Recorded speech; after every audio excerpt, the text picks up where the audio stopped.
welcome to your sleep story. I'm so glad you're here tonight. Whatever this day was, however long it felt, however much it held, it is behind you now, completely behind you. You made it through, and that is everything. So let's begin. Before I take you anywhere tonight, I want to count you down from 10 to 1. And as I count, I want you to allow yourself to sink just a little deeper into wherever you are right now. Feel the weight of your body. Feel what is beneath you, holding you. And with each number, just let go a little more. 10. Allow your eyes to close. Gently, completely. There is nothing you need to see right now. 9.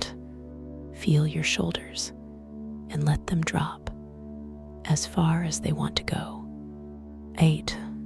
A slow breath in through the nose. 7. And all the way out. 6. Your hands. Feel them opening. Whatever you've been holding today, you can put it down now. 5. Your jaw is soft. Your face is soft. 4. Your legs are heavy, warm. 3. You're drifting, not asleep yet, but moving that way. 2. The day is behind you, completely and entirely behind you. 1. And now, tonight's sleep story, the relaxation. Before we go anywhere, I want to stay here with you for a moment. Just here, just now, because this moment, this exact moment right now, where you are lying in the quiet, deserves a little attention, a little kindness. Take a breath in for me, from the very bottom of the belly. Good, and let it go. And as you breathe out, I want you to imagine that everything you were carrying today, every worry, every unfinished thought, every heavy thing is just leaving with that breath, just drifting away. You don't have to solve anything tonight. You don't have to figure anything out. You don't have to be anything other than exactly what you are right now. A person who deserves rest. A person who deserves sleep. Because you do. You really do. Whatever happened today, whatever was hard, whatever felt heavy, you made it through. You are here. And that is enough. That is more than enough. You are safe. And you are here. Bring your awareness gently to your feet now. Just notice them and allow them to soften. The toes uncurling, the arches releasing. All the small held tension of the day simply letting go. Let that softness travel upward, through the calves, through the knees, the thighs. All of it warm, all of it heavy, all of it resting now. Your lower back, your hips. Allow yourself to feel the surface beneath you taking your weight completely, fully. You don't have to hold yourself up anymore. The mountain has you. The valley has you. The belly soft. The chest soft. The heart beating steadily as it always has, as it always will. Your shoulders dropping, your arms heavy and warm, your hands open and still, the neck long and loose, and your face, let the jaw go. Let the forehead smooth. Let the eyes be completely still behind their lids. There you are, from the top of your head to the tips of your toes, completely soft, completely warm, completely at rest. You've done beautifully. Now, let me take you somewhere. Somewhere the snow is on the rooftops, and the lights of the Advent windows are amber, and the smell of glühwein is in the cold air, and the church bell has just rung, and the village is the most itself it ever is. Come with me. The Alps, Austria, the Alpine valleys, the valleys that run between the mountains, the valleys where the villages have been for centuries, for longer than centuries, the valleys that were settled long before Austria was Austria, long before the borders, long before the names on the maps, the people who found these valleys, who found the south-facing slopes, who found the shelter from the north wind, who found the stream, who stayed, the villages that grew from this staying, the Gasthaus, the Kirche, the Gemeindemt, the houses with their wide, overhanging roofs, the roofs that throw the snow clear of the walls, the windows, deep set, the wooden shutters, the shutters that close against the alpine winter, that keep the warmth in, that keep the dark out, or some of the dark, the valley in December, the valley that the sun leaves early, the mountains on either side, cutting the sunlight at 3 in the afternoon, the valley falling into shadow, while the peaks above are still in light, the alpine glow on the peaks, while the valley is in shadow, while the village lights come on. The village, 200 people, perhaps 250. The village in the upper Austria Valley, or the Tyrol, or the Salzburg region, the Austrian village. At Christmas, the village that the world imagines, when it imagines an Austrian village at Christmas, not performing for the imagination, simply being itself, the snow on every roof, a foot of it, more, the snow on the woodpiles, on the fence posts, on the branches of the spruce that are everywhere. In the Alps, the dark spruce, laden with snow, their branches heavy, bowed, the snow on everything, the village white, the way the village is white in December, the way it has been white in December, every December, for as long as the village has been here. The Advent windows, the tradition of the village, the Advent fenster, the Advent windows, the tradition that began here, or elsewhere, the tradition that belongs to these alpine villages, each house illuminating one window for each day of Advent, the 24 days, each house decorating their window, placing a light in it, a candle, or the warm amber of a lamp, the decorations, the stars, the angels, the pine branches, the window dressed, for the passing village, for the people who walk the village streets in the dark, who look at the windows, one by one, the Advent calendar, made real, made into the village itself, the village as Advent calendar, each window a door that opens with its light into the December dark, the smell, the village in the evening, The cold air, the December cold, the alpine cold, and in the cold, the smells, the wood smoke, always, the alpine village in winter, the wood smoke of the Kashelofen, the tiled stoves, burning in every house, the spruce wood, the smell of the smoke, through the cold air, clean, resinous, and the glühwein, the mulled wine, from the Weihnachtsmarkt,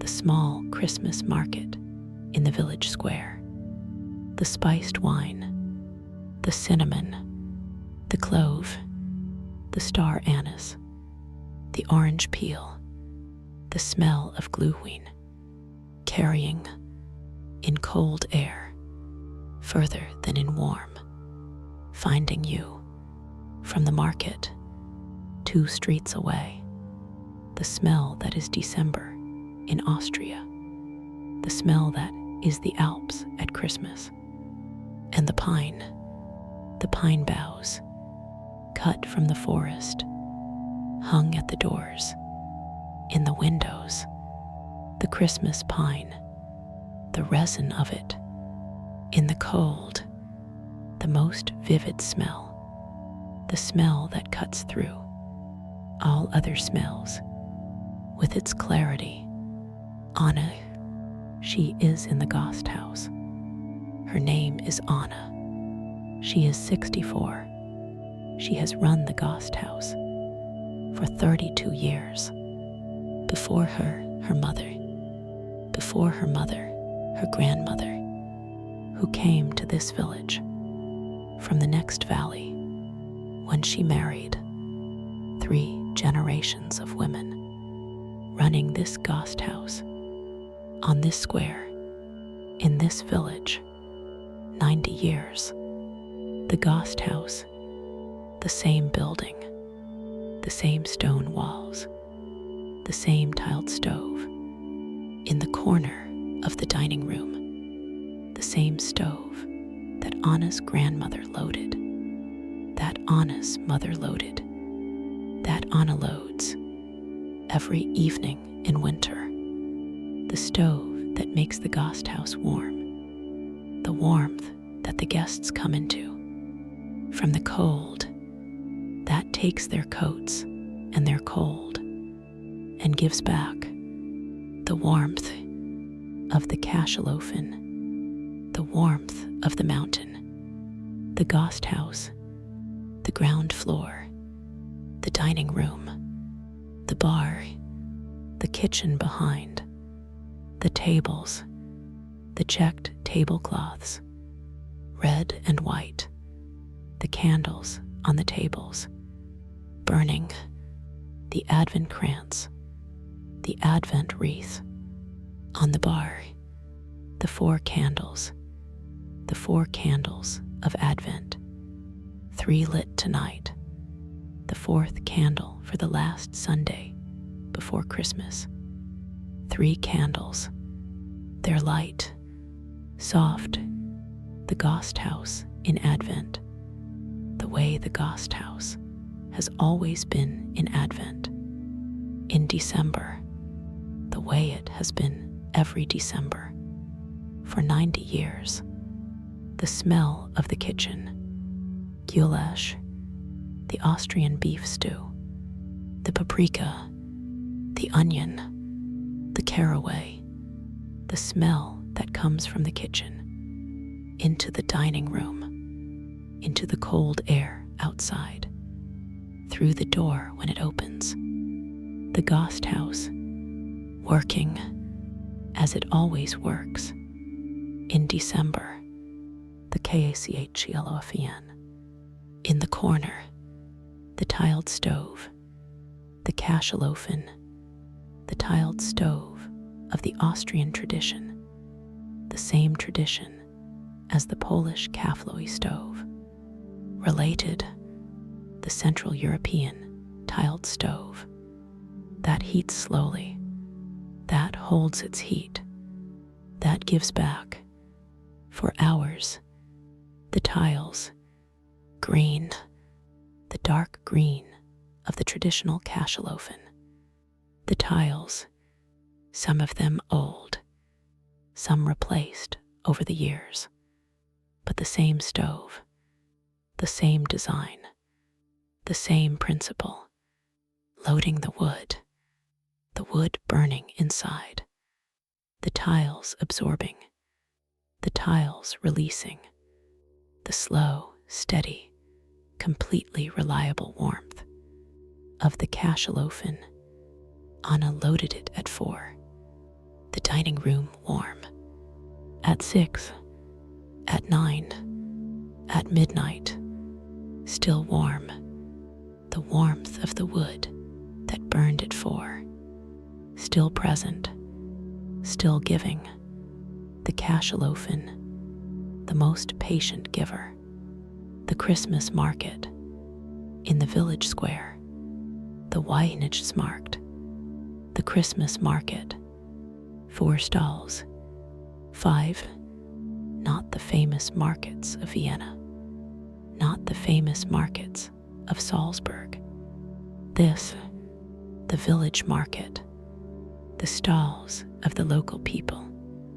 The carved wood. The man who carves in winter. When the farming is done, who brings his carvings here.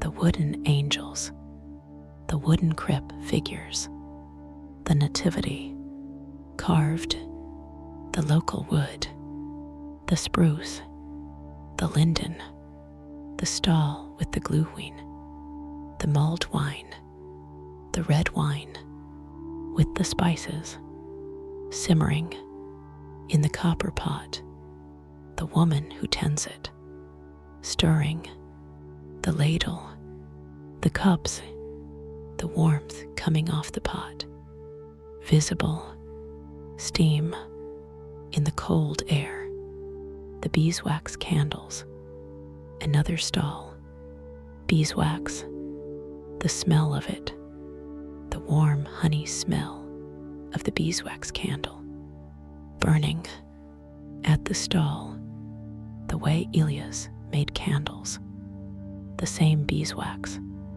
different hands, the same smell, the church, the Dorfkirche, the village church, on the square, its white walls, its onion dome, the onion dome of the Alpine Catholic Church, the dome, the shape, the particular shape that defines the Alpine landscape, as the cypress defines Tuscany, as the minarets define the Moroccan horizon, the onion dome against the Alpine winter sky, against the snow-covered mountain. The bell just rang, 6 o'clock, the bell that Hannah hears from the guest house, that Stanislaw hears on his square walk, the Austrian church bell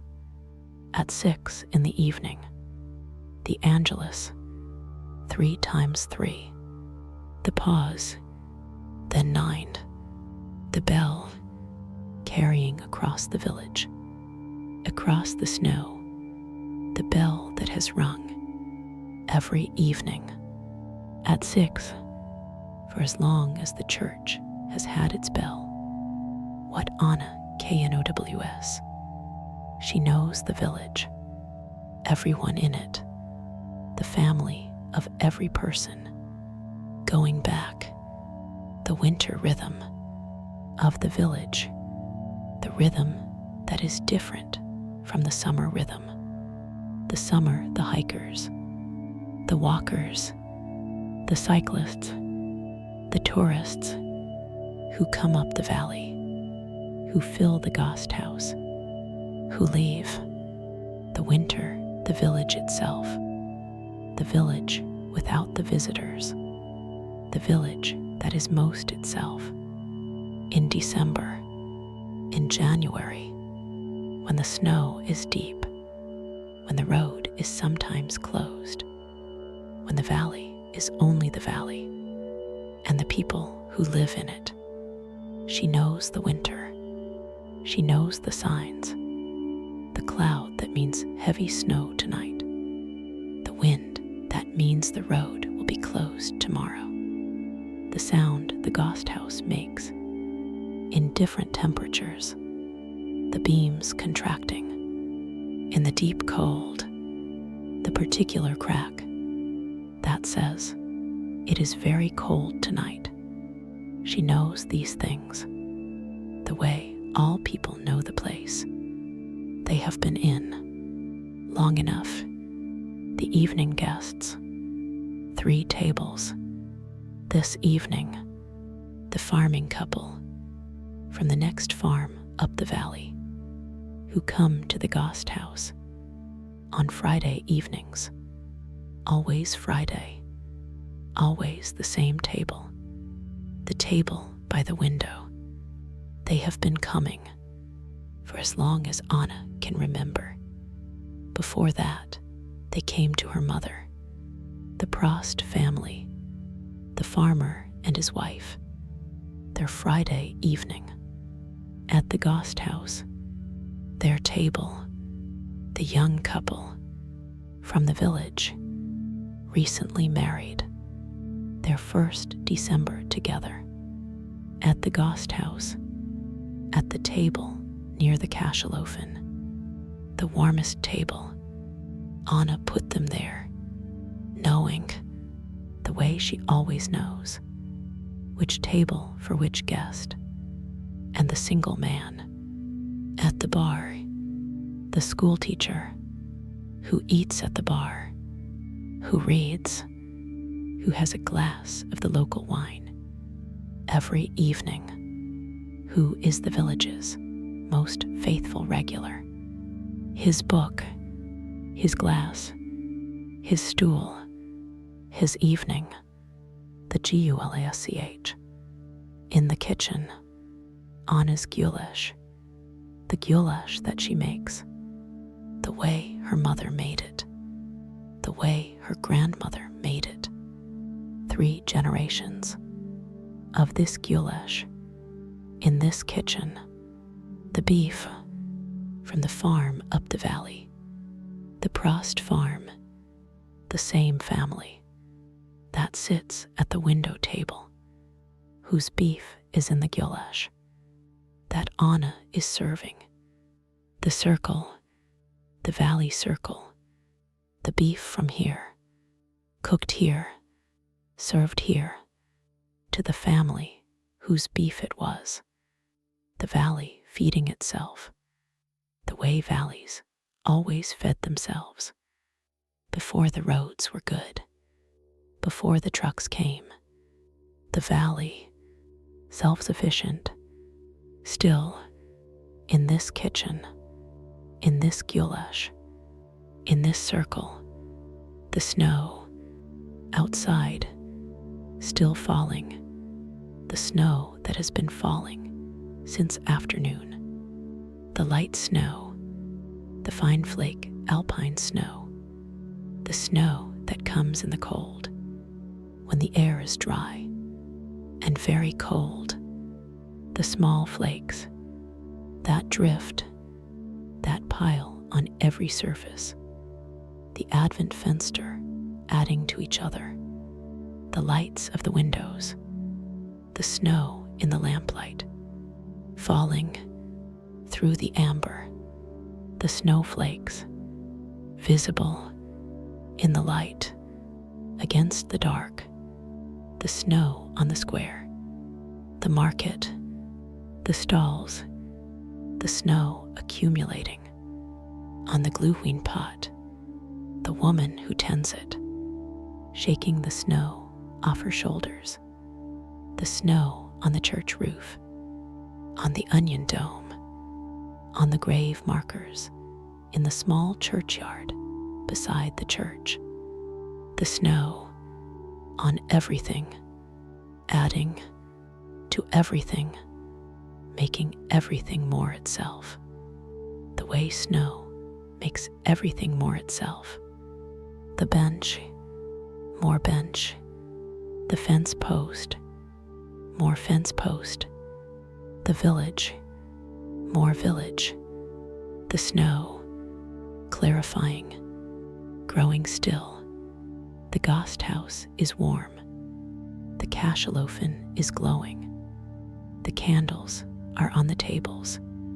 The Advent krantz, 3 candles, burning. The goulash smell is from the kitchen. The snow is on the window. The square is outside. The market, the glühwein, the church, the bell has finished. The village is in its evening. If thoughts are arriving, and they probably are, because that is what minds do, they are not staying long. The winter takes them, the alpine winter, the deep winter of the valley. That has always been the deepest time, the most interior time, the time the valley turns inward. The thoughts come, you notice them, the winter receives them, as the snow receives the village, covering, softening, making everything more itself. You don't need to hold any of them, just the ghost house, just the warmth of the cachalofen, just the candles, just Anna in the kitchen, just the snow on the window, just the onion dome against the night sky. Peace lives in this village, in the tiled stove and the Advent windows, and the glühwein and the goulash and Anna's 90 years of ghost house warmth. Tonight it is yours. Good night. You are doing so beautifully. The day is done. You came to the village tonight. The snow was falling through the Advent fenster light. The glühwein smell found you from the market. Anna's ghost house was warm. The cachalofen was glowing. The 3 Advent candles burning on the wreath. The bell had rung at 6.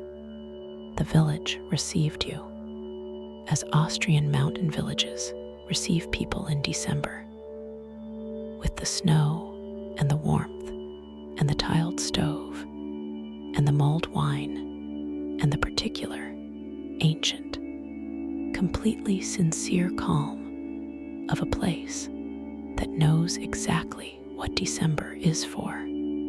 Carry it with you on the days when December feels heavy, the days when the season feels like pressure instead of peace. Remember this village. Remember the Advent fenster. Remember that each window is simply one day with its light, nothing more, one day at a time.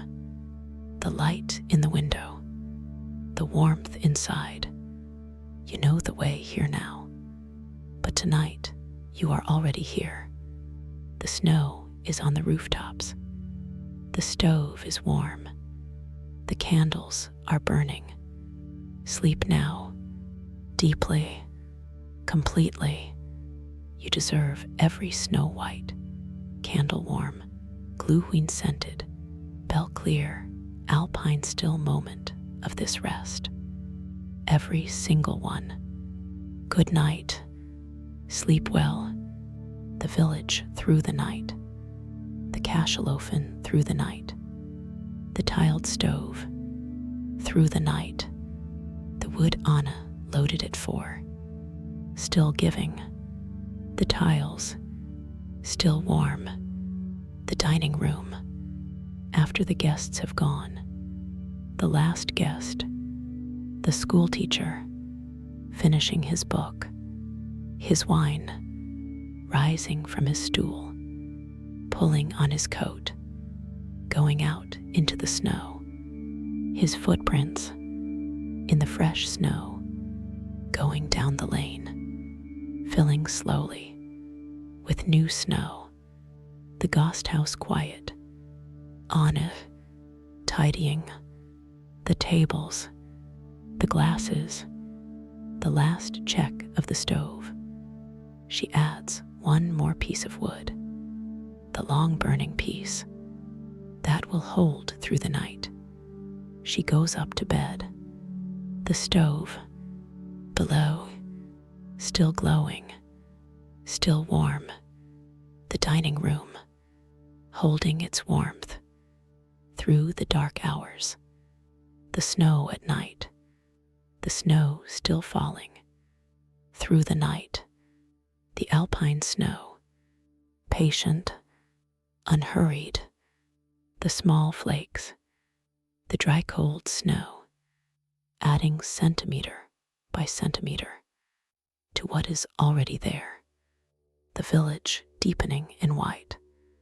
The square, the market stalls, the rooftops, the churchyard, the spruce trees, all of them accumulating, all of them receiving. The snow does not care what it covers.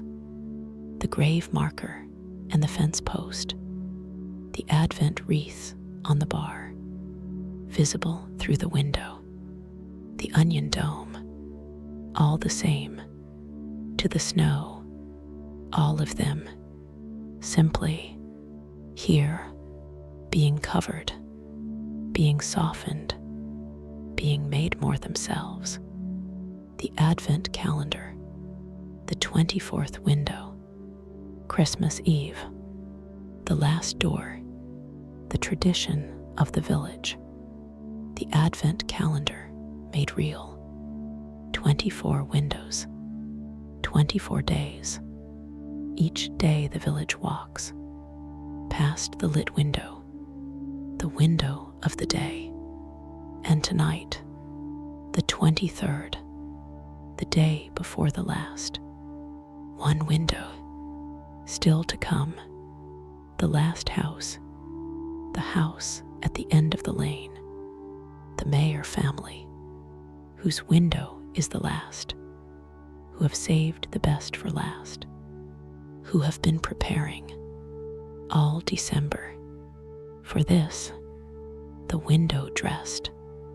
In secret, the village doesn't know what it will be.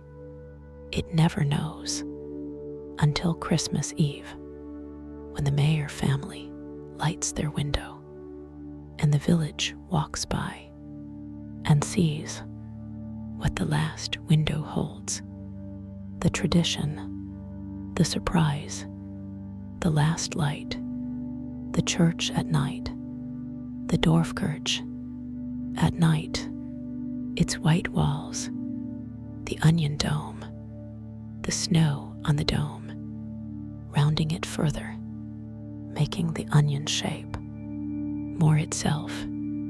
The church, dark inside, but for the candles, the votive candles, the candles that the village people lit today or yesterday or last week, that are still burning, the small flames in the dark church, each one a prayer or a memory or both, the candles that the church receives, that it has always received, the flame meaning someone was here, someone cared enough to come, to light the candle, to leave the light, the small lights, in the dark church, in the snow, in the December night, the valley in winter, the valley at night,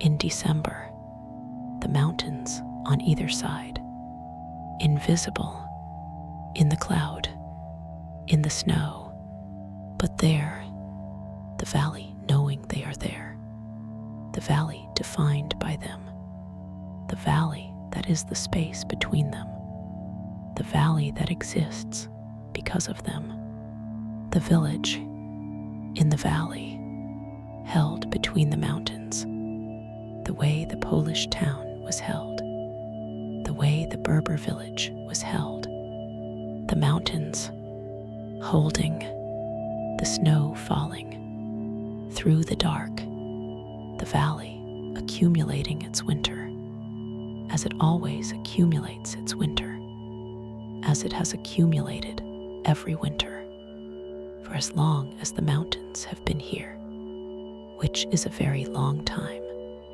What the Alpine winter teaches, the villages of the Alps, they know the winter. They have always known the winter. The winter that closes the roads, that makes the valley its own world.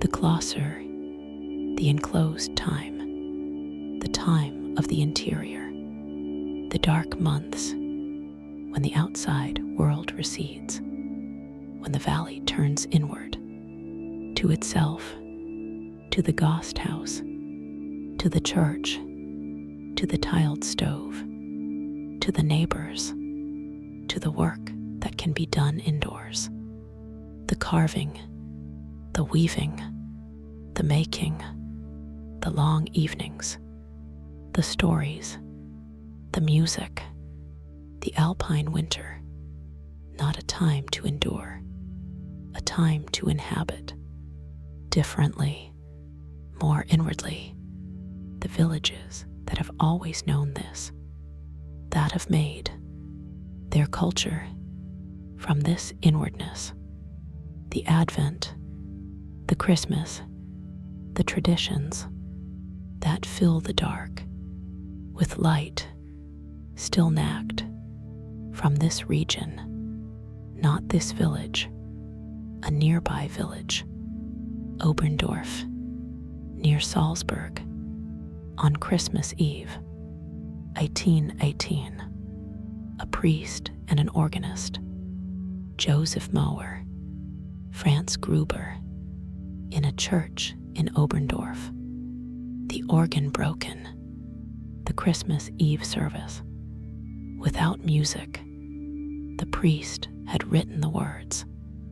The organist set them to music. The guitar, because the organ was broken. The guitar still nagged.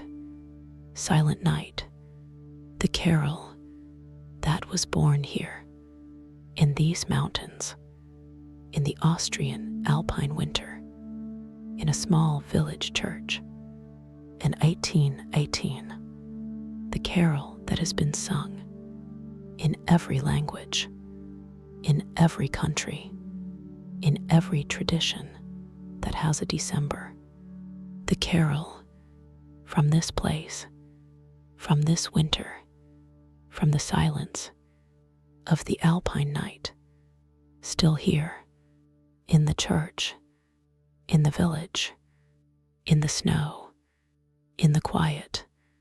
That is the carol's home.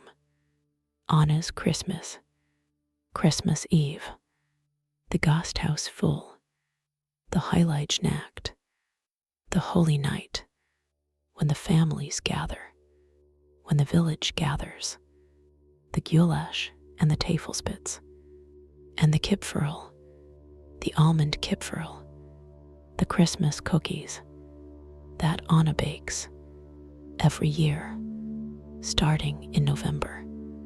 The dough, the shaping, the baking, the powdered sugar, the cookies that she brings to the tables on Christmas Eve, as her mother brought them, as her grandmother, 3 generations of Kipferl, in this Gasthaus, at this Christmas, the powdered sugar on the tablecloth, the snow outside, the snow inside, both powdered white, both brief, both sweet, the Christmas Eve, at the Gasthaus, the village, most itself, at this hour, in this season, on this night, the morning after, Christmas Day, the village quiet, the snow, From the night,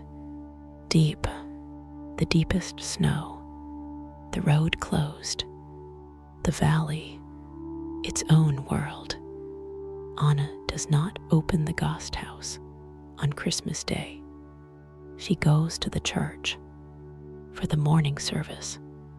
She walks through the new snow. Her footprints, the first footprints, on the square, the Advent fenster, their candles dark in the daylight, but the windows dressed.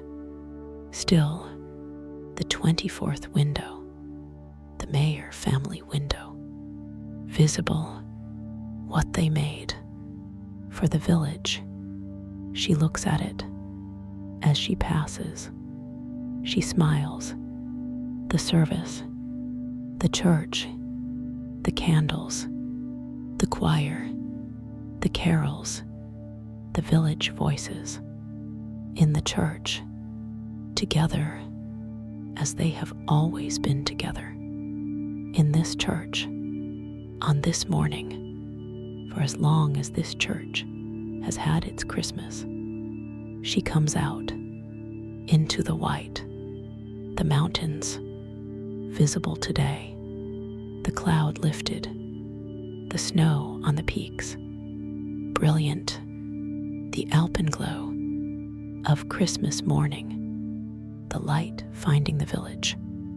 From above, from the peaks, the light that has been doing this every Christmas for as long as there has been a village here. To receive it, the cachalofen is glowing.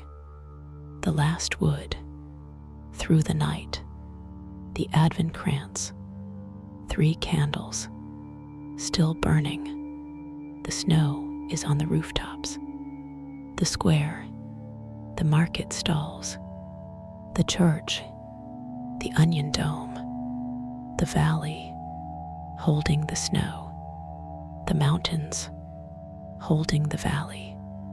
Anna is asleep. The Gasthaus, warm, still warm. The schoolteacher's footprints in the snow, filled in now. The snow, making them invisible, the way the snow covers everything eventually, and the carol born in these mountains, still here in the silence of the alpine night, and you are sleeping deeply, completely, peacefully in the Austrian village, in the Alps, in December, the snow, the warmth, the Advent windows, one for each day. This one, yours, tonight. This is exactly where you should be. This is exactly what you deserve. Every snow white, candle warm, gluing scented, bell clear, alpine still moment. Every single one. You are safe. You are held. You are at peace. Good night, dear friend. Sleep well. Sleep deeply. Good night, and